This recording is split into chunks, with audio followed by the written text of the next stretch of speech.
Jane Eyre, by Charlotte Brontë. Chapter 28. 2 days are past. It is a summer evening. The coachman has set me down at a place called Whitcross. He could take me no farther for the sum I had given, and I was not possessed of another shilling in the world. The coach is a mile off by this time. I am alone.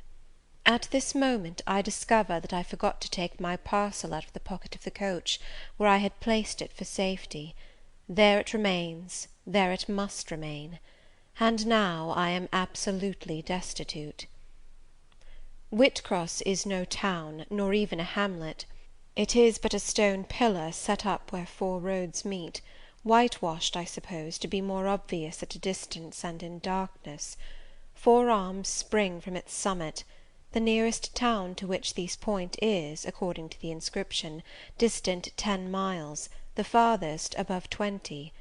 From the well-known names of these towns I learn in what county I have lighted: a North Midland shire, dusk with moorland, ridged with mountain.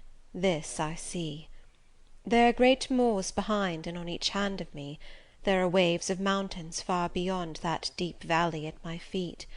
The population here must be thin, and I see no passengers on these roads. They stretch out east, west, north, and south, white, broad, lonely. They are all cut in the moor, and the heather grows deep and wild to their very verge. Yet a chance traveller might pass by, and I wish no eye to see me now. Strangers would wonder what I am doing, lingering here at the sign-post, evidently objectless and lost. I might be questioned. I could give no answer but what would sound incredible and excite suspicion. Not a tie holds me to human society at this moment.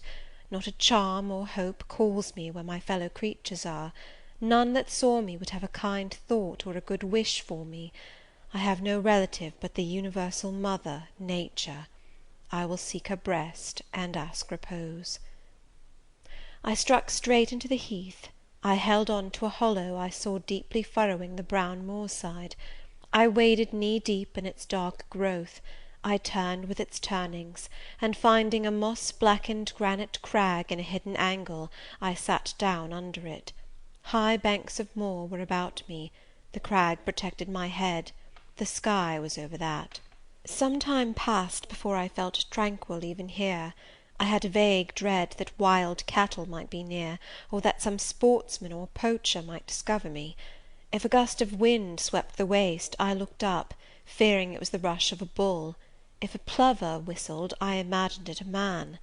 Finding my apprehensions unfounded, however, and calmed by the deep silence that reigned as evening declined at nightfall, I took confidence. As yet I had not thought. I had only listened, watched, dreaded. Now I regained the faculty of reflection. What was I to do? Where to go? Oh, intolerable questions, when I could do nothing and go nowhere! When a long way must yet be measured by my weary trembling limbs before I could reach human habitation; when cold charity must be entreated before I could get a lodging; reluctant sympathy importuned, almost certain repulse incurred, before my tale could be listened to, or one of my wants relieved. I touched the heath. It was dry, and yet warm with the heat of the summer day. I looked at the sky. It was pure. A kindly star twinkled just above the chasm ridge.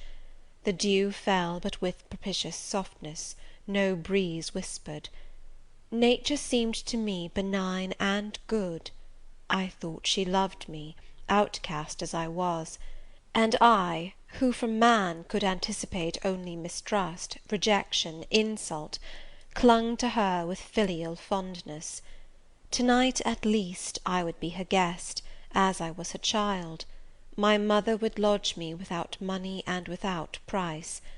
I had one morsel of bread yet, the remnant of a roll I had bought in a town we passed through at noon with a stray penny, my last coin. I saw ripe bilberries gleaming here and there, like jet beads in the heath. I gathered a handful and ate them with the bread.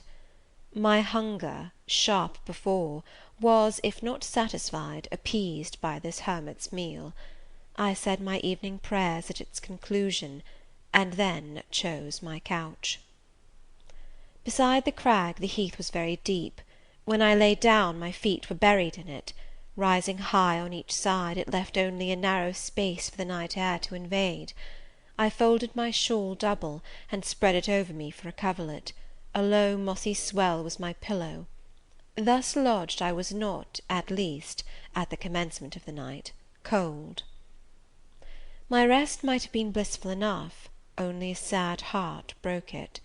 It plained of its gaping wounds, its inward bleeding, its riven cords. It trembled for Mr. Rochester and his doom. It bemoaned him with bitter pity.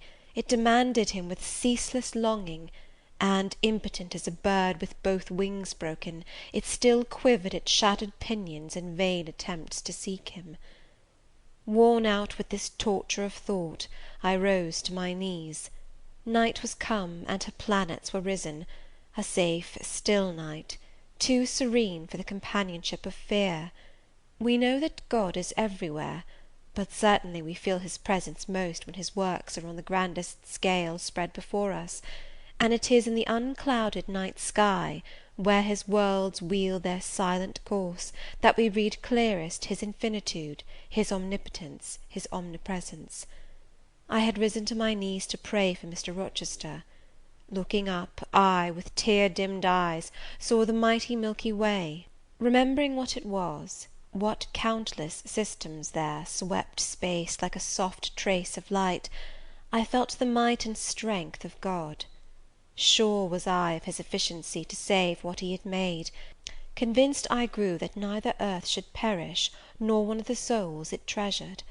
I turned my prayer to thanksgiving. The source of life was also the Saviour of spirits. Mr. Rochester was safe, he was God's, and by God would he be guarded. I again nestled to the breast of the hill, and ere long in sleep forgot sorrow. But next day want came to me pale and bare. Long after the little birds had left their nests, long after bees had come in the sweet prime of day to gather the heath honey before the dew was dried, when the long morning shadows were curtailed, and the sun filled earth and sky, I got up, and I looked round me. What a still, hot, perfect day!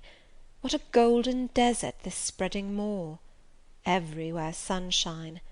I wished I could live in it and on it. I saw a lizard run over the crag. I saw a bee busy among the sweet bilberries. I would fain at the moment have become bee or lizard, that I might have found fitting nutriment, permanent shelter here. But I was a human being, and had a human being's wants. I must not linger where there was nothing to supply them. I rose. I looked back at the bed I had left. Hopeless of the future, I wished but this, that my Maker had that night thought good to require my soul of me while I slept, and that this weary frame, absolved by death from further conflict with fate, had now but to decay quietly, and mingle in peace with the soil of this wilderness. Life, however, was yet in my possession, with all its requirements and pains and responsibilities. The burden must be carried, the want provided for, the suffering endured, the responsibility fulfilled. I set out. Whitcross regained, I followed a road which led from the sun, now fervent and high. By no other circumstance had I will to decide my choice. I walked a long time, and when I thought I had nearly done enough, and might conscientiously yield to the fatigue that had almost overpowered me, might relax this forced action, and sitting down on a stone I saw near, submit resistlessly to the apathy that clogged heart and limb, I heard a bell chime, a church bell. I turned in the direction of the sound, and there, amongst the romantic hills, whose changes and aspect I had ceased to note an hour ago, I saw a hamlet and a spire.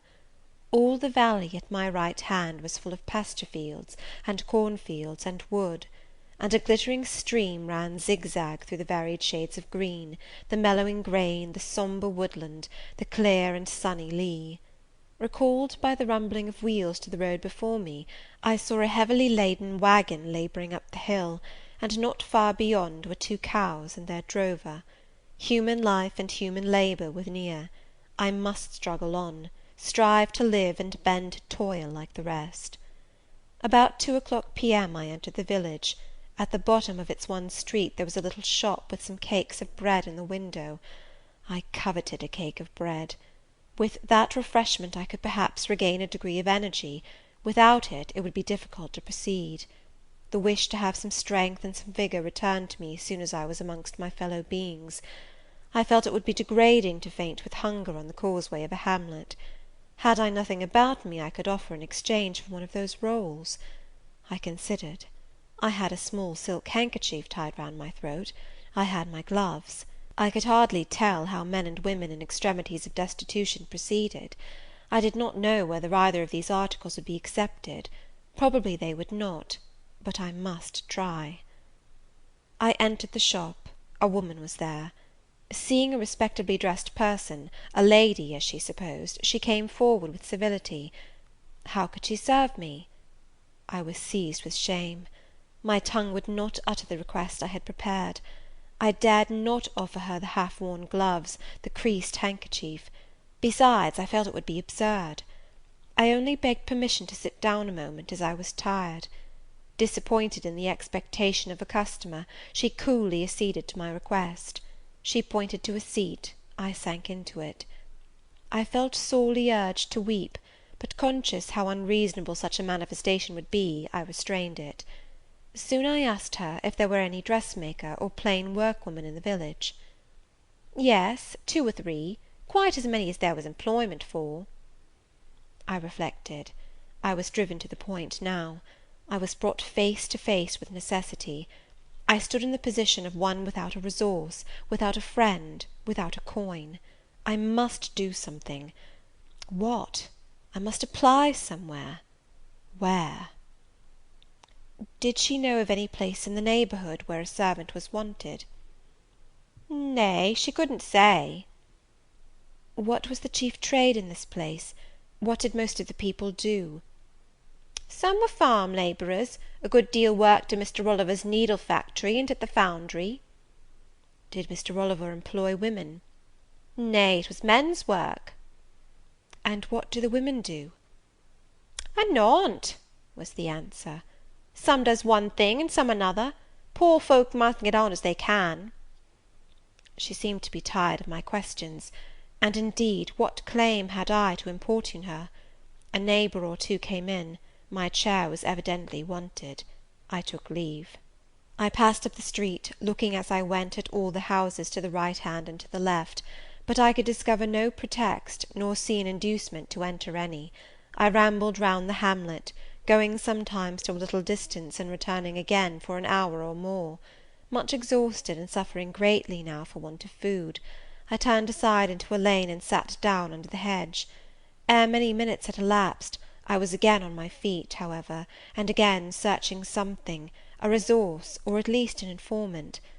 A pretty little house stood at the top of the lane, with a garden before it, exquisitely neat and brilliantly blooming. I stopped at it.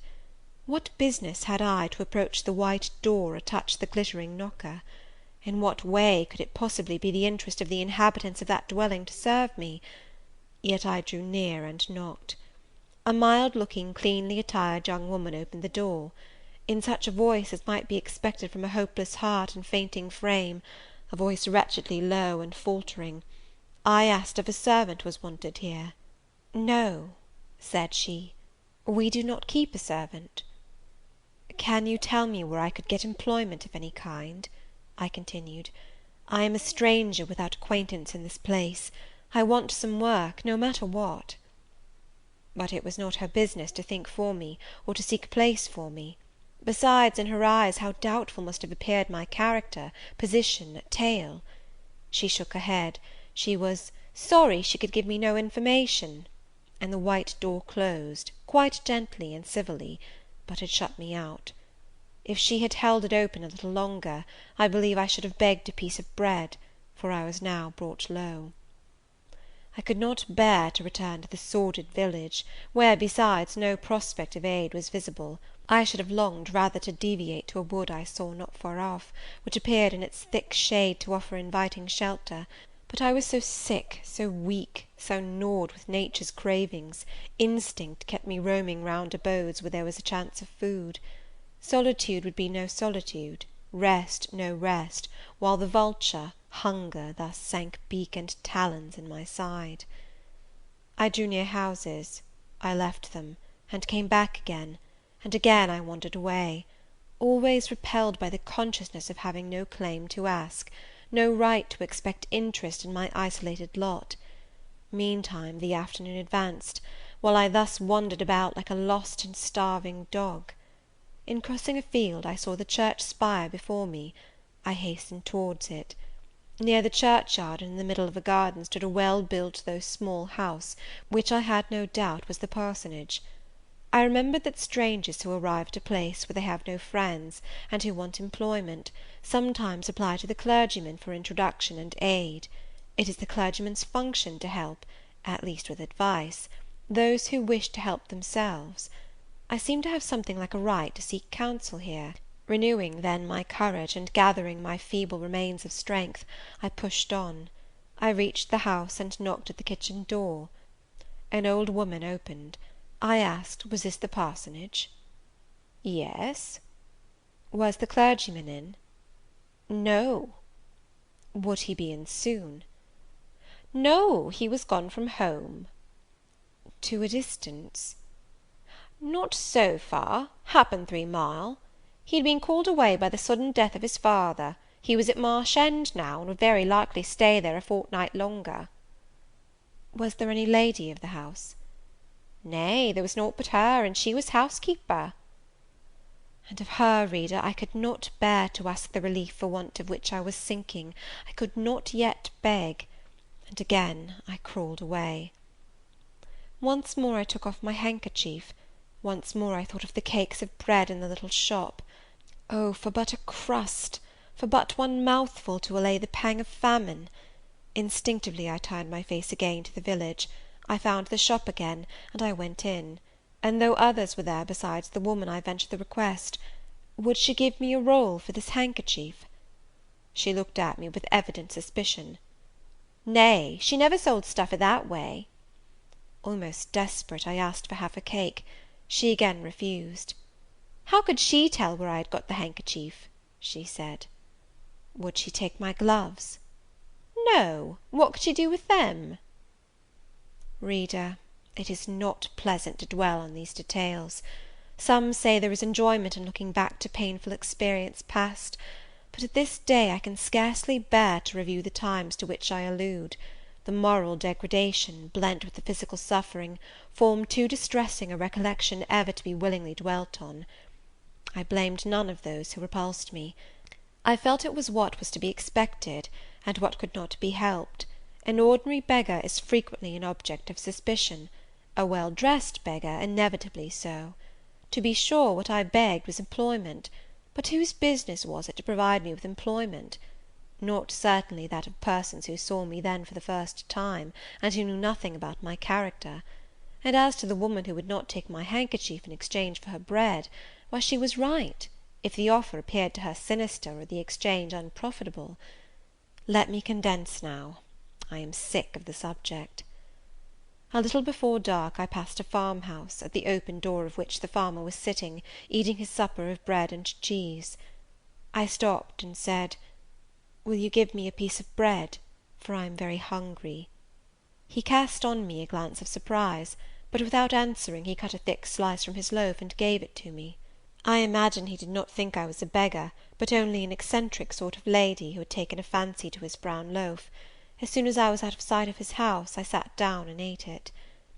I could not hope to get a lodging under a roof, and sought it in the wood I have before alluded to. But my night was wretched, my rest broken. The ground was damp, the air cold. Besides, intruders passed near me more than once, and I had again and again to change my quarters. No sense of safety or tranquillity befriended me. Towards morning it rained. The whole of the following day was wet. Do not ask me, reader, to give a minute account of that day. As before, I sought work; as before, I was repulsed; as before, I starved; but once did food pass my lips. At the door of a cottage I saw a little girl about to throw a mess of cold porridge into a pig trough. "Will you give me that?" I asked.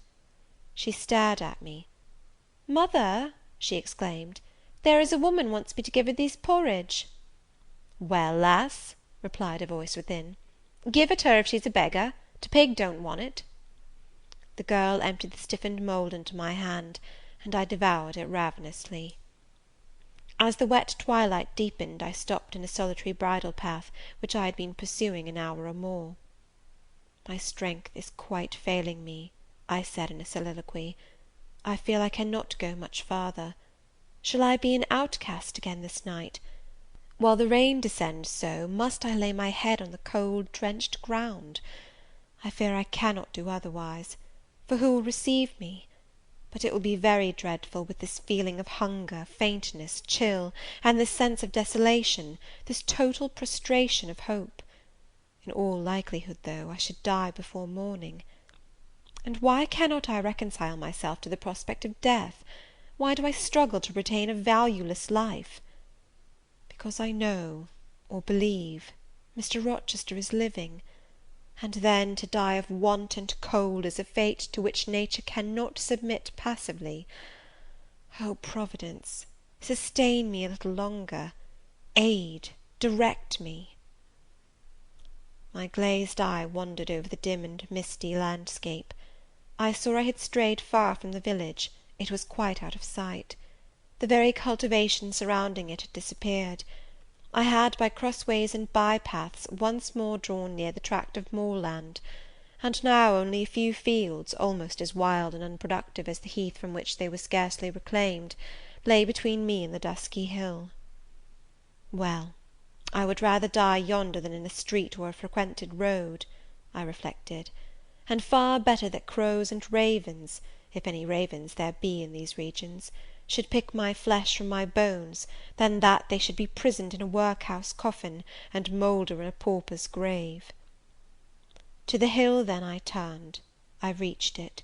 It remained now only to find a hollow where I could lie down, and feel at least hidden, if not secure. But all the surface of the waste looked level; it showed no variation but of tint; green where rush and moss overgrew the marshes, black where the dry soil bore only heath. Dark as it was getting, I could still see these changes, though but as mere alternations of light and shade, for colour had faded with the daylight. My eye still roved over the sullen swell and along the moor edge, vanishing amidst the wildest scenery, when at one dim point, far in among the marshes and the ridges, a light sprang up. "That is an ignis fatuus," was my first thought, and I expected it would soon vanish. It burnt on, however, quite steadily, neither receding nor advancing. "Is it then a bonfire just kindled?" I questioned. I watched to see whether it would spread; but no, as it did not diminish, so it did not enlarge. It may be a candle in a house, I then conjectured; but if so, I can never reach it; it is much too far away, and were it within a yard of me, what would it avail? I should but knock at the door to have it shut in my face. And I sank down where I stood, and hid my face against the ground. I lay still a while; the night wind swept over the hill and over me, and died moaning in the distance. The rain fell fast, wetting me afresh to the skin. Could I but have stiffened to the still frost, the friendly numbness of death, it might have pelted on, I should not have felt it; but my yet living flesh shuddered at its chilling influence. I rose ere long. The light was yet there, shining dim but constant through the rain. I tried to walk again; I dragged my exhausted limbs slowly towards it. It led me aslant over the hill, through a wide bog, which would have been impassable in winter, and was splashy and shaking even now in the height of summer. Here I fell twice, but as often I rose, and rallied my faculties. This light was my forlorn hope; I must gain it. Having crossed the marsh, I saw a trace of white over the moor. I approached it; it was a road or track. It led straight up to the light, which now beamed from a sort of knoll, amidst a clump of trees, firs, apparently, from what I could distinguish of the character of their forms and foliage through the gloom. My star vanished as I drew near. Some obstacle had intervened between me and it. I put out my hand to feel the dark mass before me. I discriminated the rough stones of a low wall; above it something like palisades, and within a high and prickly hedge. I groped on. Again a whitish object gleamed before me. It was a gate, a wicket. It moved on its hinges as I touched it. On each side stood a sable bush, holly or yew. Entering the gate and passing the shrubs, the silhouette of a house rose to view, black, low, and rather long, but the guiding light shone nowhere. All was obscurity. Were the inmates retired to rest? I feared it must be so. In seeking the door, I turned an angle. There shot out the friendly gleam again, from the lozenged panes of a very small latticed window, within a foot of the ground, made still smaller by the growth of ivy or some other creeping plant, whose leaves clustered thick over the portion of the house wall in which it was set. The aperture was so screened and narrow, that curtain or shutter had been deemed unnecessary, and when I stooped down and put aside the spray of foliage shooting over it, I could see all within. I could see clearly a room with a sanded floor, clean scoured; a dresser of walnut, with pewter plates ranged in rows, reflecting the redness and radiance of a glowing peat fire. I could see a clock, a white deal table, some chairs.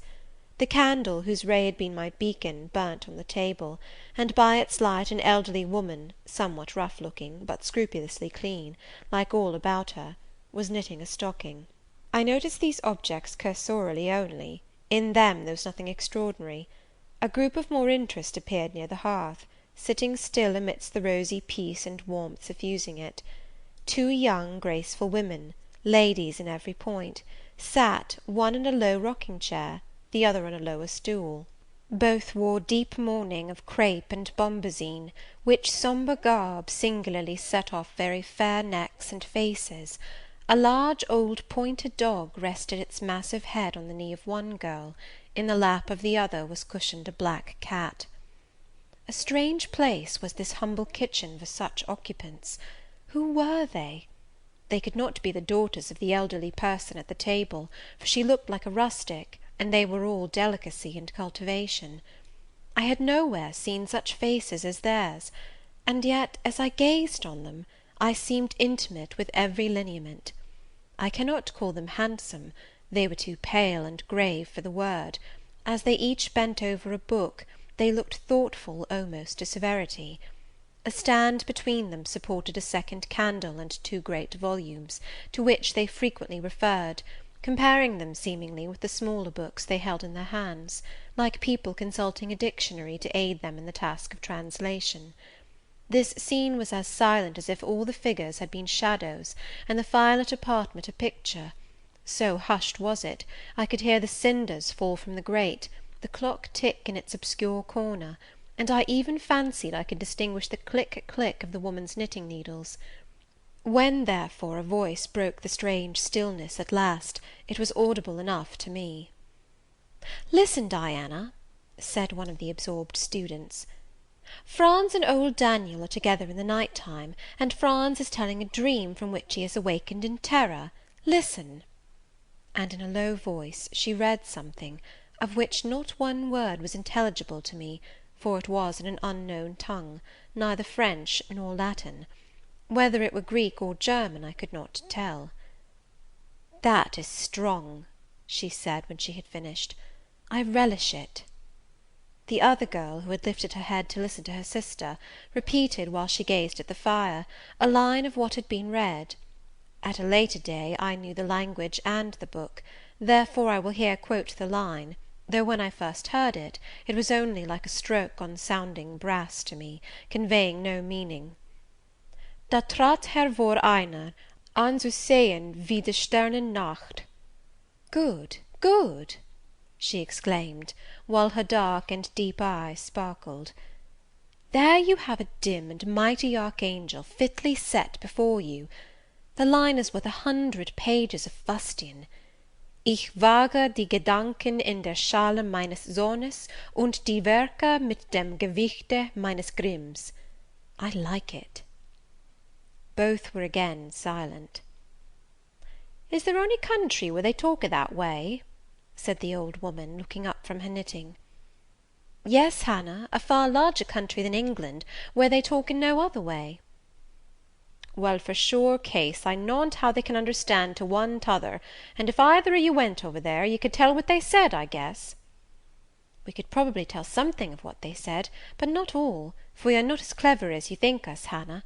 We don't speak German, and we cannot read it without a dictionary to help us." "And what good does it do you?" "We mean to teach it some time, or at least the elements, as they say, and then we shall get more money than we do now." "Very like; but give o'er studying, you've done enough for to-night." "I think we have. At least I'm tired.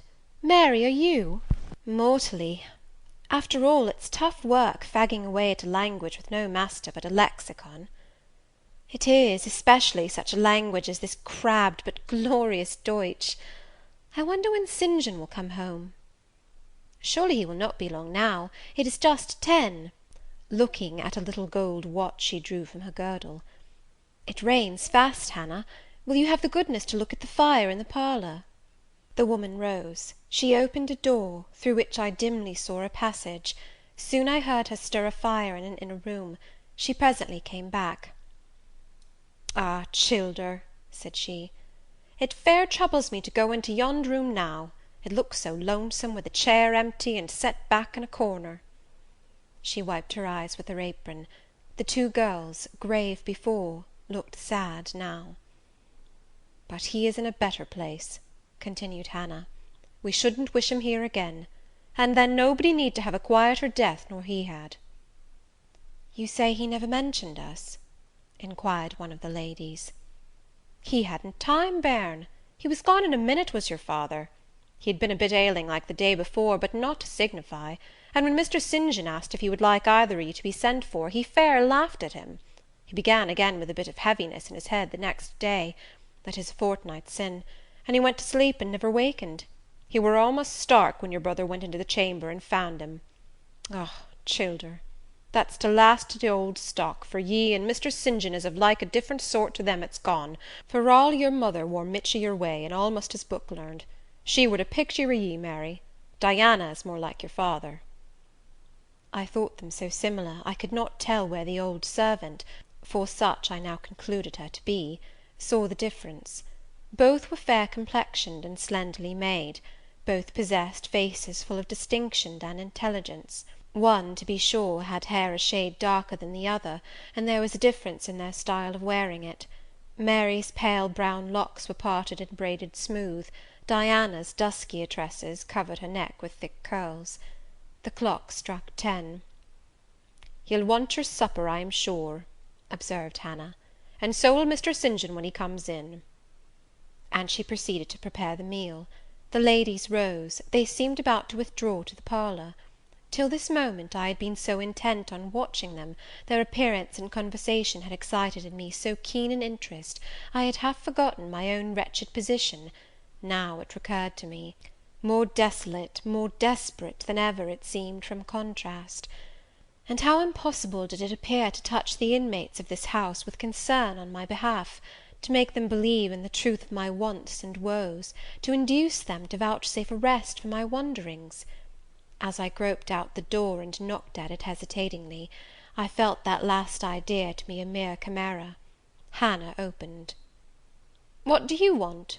she inquired, in a voice of surprise, as she surveyed me by the light of the candle she held. "May I speak to your mistresses?" I said. "You had better tell me what you have to say to them. Where do you come from?" "I am a stranger." "What is your business here at this hour?" "I want a night's shelter in an outhouse or anywhere, and a morsel of bread to eat." Distrust, the very feeling I dreaded, appeared in Hannah's face. "I'll give you a piece of bread," she said, after a pause, "but we can't take in a vagrant to lodge, it isn't likely." "Do let me speak to your mistresses." "No, not I. What can they do for you? You should not be roving about now, it looks very ill." "But where shall I go if you drive me away? What shall I do?" "Oh, I'll warrant you know where to go and what to do. Mind you don't do wrong, that's all. Here is a penny, now go." "A penny cannot feed me, and I have no strength to go farther. Don't shut the door, oh, don't, for God's sake!" "I must, the rain is driving in." "Tell the young ladies, let me see them." "Indeed I will not. You are not what you ought to be, or you wouldn't make such a noise. Move off." "But I must die if I am turned away." "Not you. I'm feared you'd have some ill plans agate that brings you about folks' houses at this time o' night. If you've any followers, housebreakers, or such like, anywhere near, you may tell 'em we are not by ourselves in the house. We have a gentleman and dogs and guns." Here the honest but inflexible servant clapped the door to, and bolted it within. This was the climax. A pang of exquisite suffering, a throe of true despair, rent and heaved my heart. Worn out indeed I was; not another step could I stir. I sank on the wet doorstep, I groaned, I wrung my hands, I wept in utter anguish. Oh, this spectre of death! Oh, this last hour approaching in such horror! Alas, this isolation, this banishment from my kind! Not only the anchor of hope, but the footing of fortitude was gone, at least for a moment; but the last I soon endeavoured to regain. "I can but die," I said, "and I believe in God. Let me try to wait His will in silence." These words I not only thought, but uttered, and thrusting back all my misery into my heart, I made an effort to compel it to remain there, dumb and still. "All men must die," said a voice quite close at hand, "but all are not condemned to meet a lingering and premature doom, such as yours would be if you perished here of want." "Who or what speaks?" I asked, terrified at the unexpected sound, and incapable now of deriving from any occurrence a hope of aid. A form was near; what form, the pitch dark night and my enfeebled vision prevented me from distinguishing. With a loud long knock, the new comer appealed to the door. "Is it you, Mr. St. John?" cried Hannah. "Yes, yes, open quickly." "Well, how wet and cold you must be, such a wild night as it is! Come in, your sisters are quite uneasy about you, and I believe there are bad folks about. There has been a beggar woman. I declare she is not gone yet. Lay down there. Get up, for shame. Move off, I say." "Hush, Hannah. I have a word to say to the woman. You have done your duty in excluding, now let me do mine in admitting her. I was near and listened to both you and her. I think this is a peculiar case. I must at least examine into it. Young woman, rise, and pass before me into the house." With difficulty I obeyed him. Presently I stood within that clean bright kitchen, on the very hearth, trembling, sickening, conscious of an aspect in the last degree ghastly, wild, and weather-beaten. The two ladies, their brother, Mr. St. John, the old servant, were all gazing at me. "St. John, who is it?" I heard one ask. "I cannot tell. I found her at the door," was the reply. "She does look white," said Hannah. "As white as clay or death," was responded. "She will fall. Let her sit." And indeed my head swam. I dropped, but a chair received me. I still possessed my senses, though just now I could not speak. "Perhaps a little water would restore her. Hannah, fetch some. But she is worn to nothing. How very thin, and how very bloodless! A mere spectre! Is she ill, or only famished? Famished, I think. Hannah, is that milk? Give it me, and a piece of bread." Diana, I knew her by the long curls which I saw drooping between me and the fire as she bent over me, broke some bread, dipped it in milk, and put it to my lips. Her face was near mine. I saw there was pity in it, and I felt sympathy in her hurried breathing. In her simple words, too, the same balm-like emotion spoke. "Try to eat." "Yes, try," repeated Mary gently; and Mary's hand removed my sodden bonnet, and lifted my head. I tasted what they offered me, feebly at first, eagerly soon. "Not too much at first. Restrain her," said the brother. "She has had enough." And he withdrew the cup of milk and the plate of bread. "A little more, St. John. Look at the avidity in her eyes." "No more at present, sister. Try if she can speak now. Ask her her name." I felt I could speak, and I answered, "My name is Jane Elliot." Anxious, as ever, to avoid discovery, I had before resolved to assume an alias. "And where do you live? Where are your friends?" I was silent. "Can we send for any one you know?" I shook my head. "What account can you give of yourself?" Somehow, now that I had once crossed the threshold of this house, and once was brought face to face with its owners, I felt no longer outcast, vagrant, and disowned by the wide world. I dared to put off the mendicant, to resume my natural manner and character. I began once more to know myself; and when Mr. St. John demanded an account, which at present I was far too weak to render, I said, after a brief pause, "Sir, I can give you no details to night." "But what, then," said he, "do you expect me to do for you?" "Nothing," I replied. My strength sufficed but for short answers. Diana took the word. "Do you mean," she asked, "that we have now given you what aid you require, and that we may dismiss you to the moor in the rainy night?" I looked at her. She had, I thought, a remarkable countenance, instinct both with power and goodness. I took sudden courage. Answering her compassionate gaze with a smile, I said, "I will trust you. If I were a masterless and stray dog, I know that you would not turn me from your hearth to night. As it is, I really have no fear. Do with me and for me as you like; but excuse me from much discourse. My breath is short; I feel a spasm when I speak." All three surveyed me, and all three were silent. "Hannah," said Mr. St. John, at last, "let her sit there at present, and ask her no questions. In 10 minutes more, give her the remainder of that milk and bread. Mary and Diana, let us go into the parlour, and talk the matter over." They withdrew. Very soon one of the ladies returned, I could not tell which. A kind of pleasant stupor was stealing over me as I sat by the genial fire. In an undertone she gave some directions to Hannah. Ere long, with the servant's aid, I contrived to mount a staircase. My dripping clothes were removed. Soon a warm, dry bed received me. I thanked God, experienced amidst unutterable exhaustion a glow of grateful joy, and slept. CHAPTER XXIX.